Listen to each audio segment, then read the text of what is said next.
How do you multiply by two-digit numbers? Think about this question during the lesson.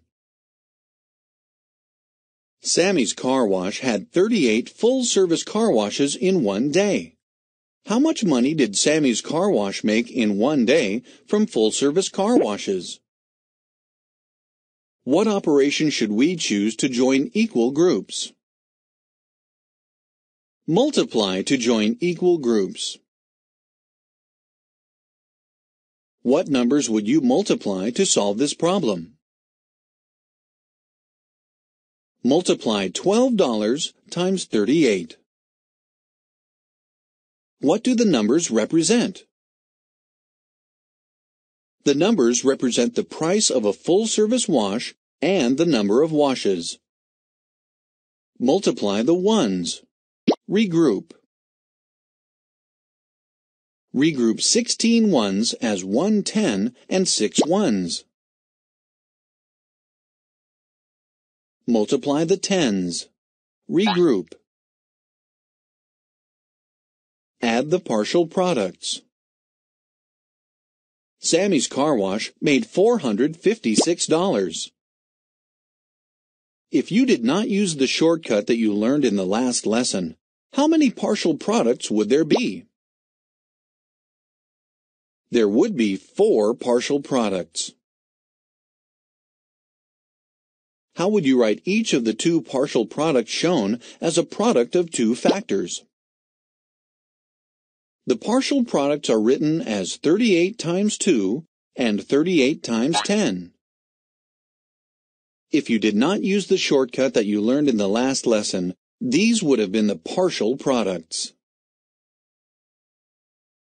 Now you know how to multiply two-digit by two-digit numbers.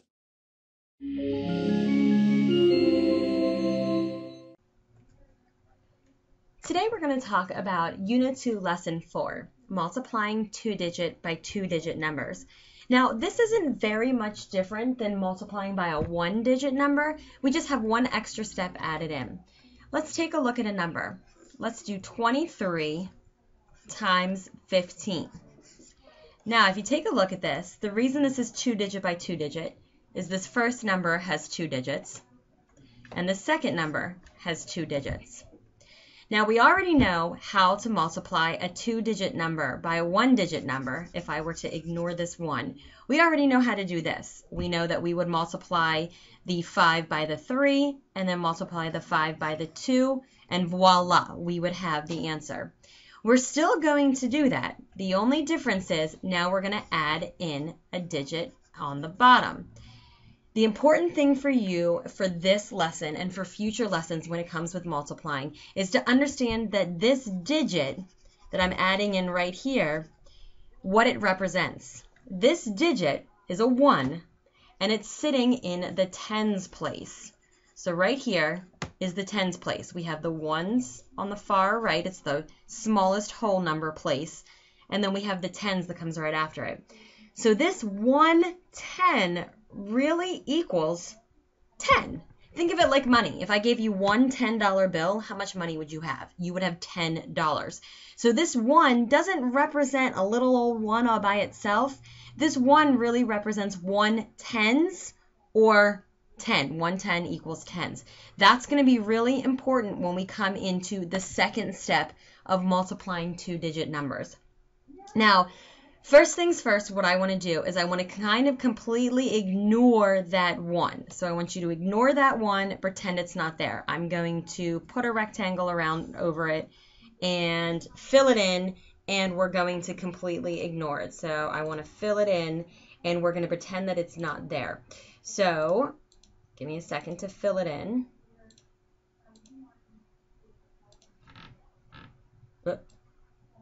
All right. So I want to pretend like it's not there for right now.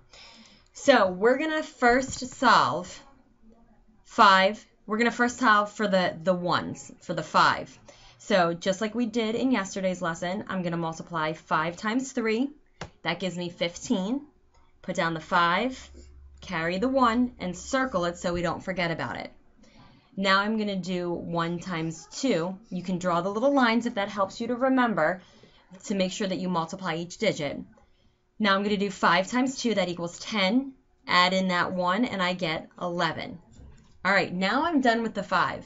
Sometimes, especially when I'm just learning and it's easy for me to forget the steps, sometimes I like to cross it out and remember that I already used it.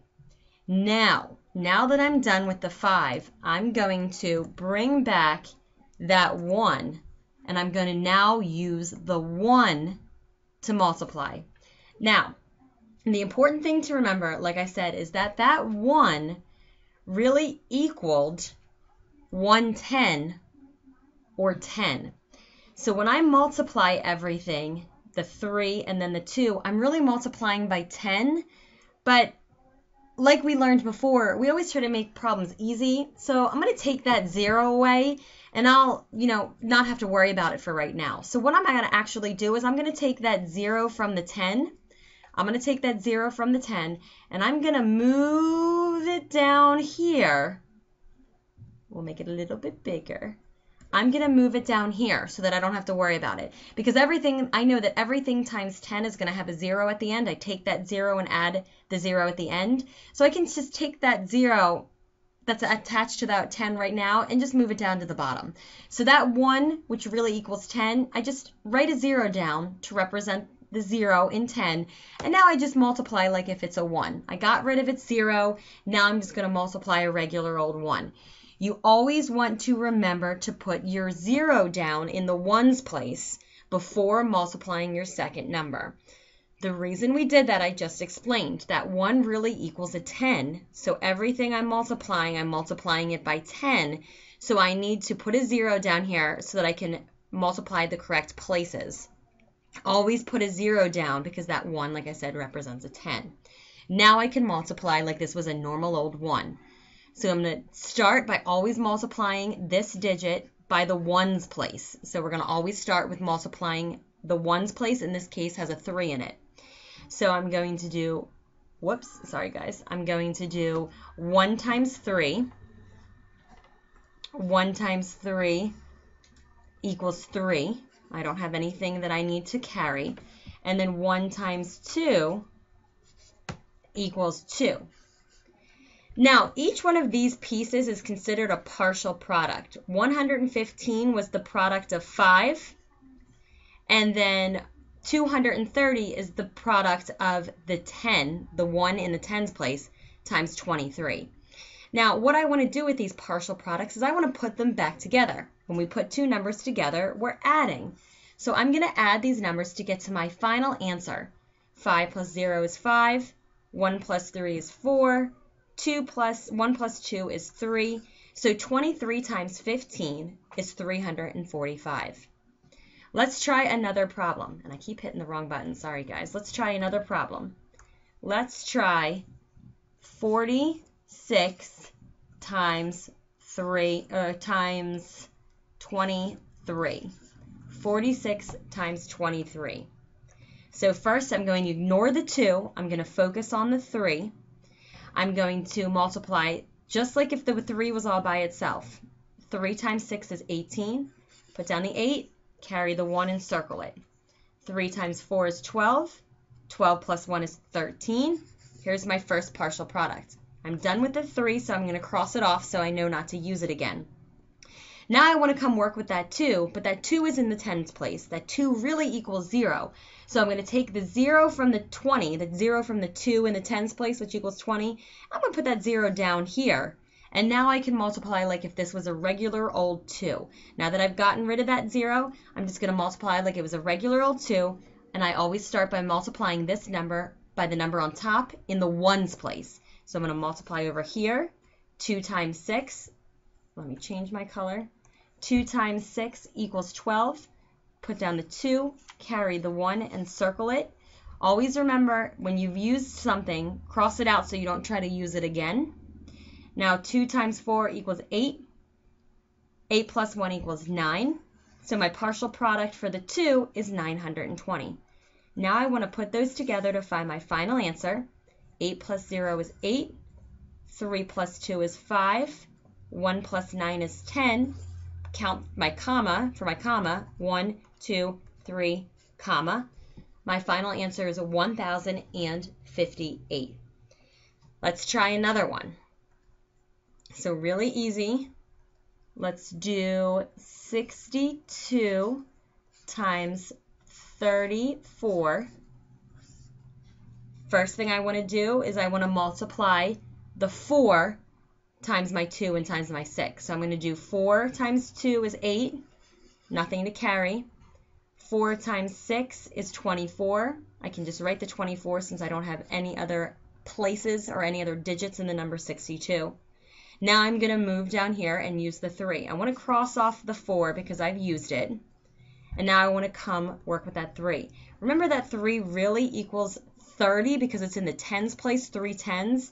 So I'm going to take that 0 and I want to move it down here so that I can just multiply like if it was a regular old 3 now. So I take the 0 from the 3 tens, the 30, put it down here, and now I can just multiply if this was a regular 3. 3 times 2 is 6. 3 times 6 is 18. And if you look, it makes a little bow tie. I always make sure that I made my little bow tie so that you know that you've multiplied all of your numbers properly. If you look, it makes kind of like a cute little bow tie right here. Put some dots on it. And now I can add my numbers together to get my final answer. Never forget the step of adding. This is your final step. You want to add your partial products together. 8 plus 0 is 8. 4 plus 6 is 10. Carry the 1. 1 plus 2 is 3. 3 plus 8 is 11. Carry the 1. 1 plus 1 is 2. Put my comma, 1, 2, 3, comma.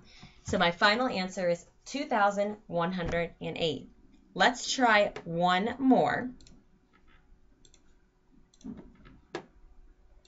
I'm going to do 91 times 52. Now, I want you guys to pause the video right here, try it on your own, and then hit play so you can see if you get it right. All right, let's see if you got your problem correct. So first thing I'm going to do is I'm going to use the 2. I'm going to multiply the ones column. 2 times 1 is 2, nothing to carry. 2 times 9 equals 18. And now I want to cross off the 2 so I don't forget that I've already used it and I don't need to use it again. Now I'm going to put down my 0 so that I can work with my 5. My 5 is in the tens place, so I need to put down a 0 because it really equals 50. And now I'm going to do 5 times 1, multiply by the ones place. That equals 5. 5 times 9 equals 45. Make sure that you're lining your numbers up nice and neat. You don't want to write chicken scratch and then end up having your numbers be all over the place because then you'll add it incorrectly. So always make sure that your numbers are written nice and neat. Draw your columns if you need to. Sometimes drawing columns helps keep our handwriting neat if we have a little bit sloppier of handwriting. And now I'm going to add.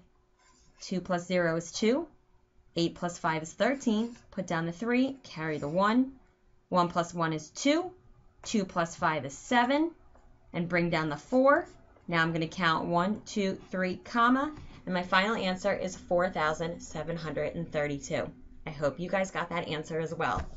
Good job. Try a couple practice problems on your own. And always remember, you want to make sure that you put your 0 down here when you're starting to move over and you're working with the tens column.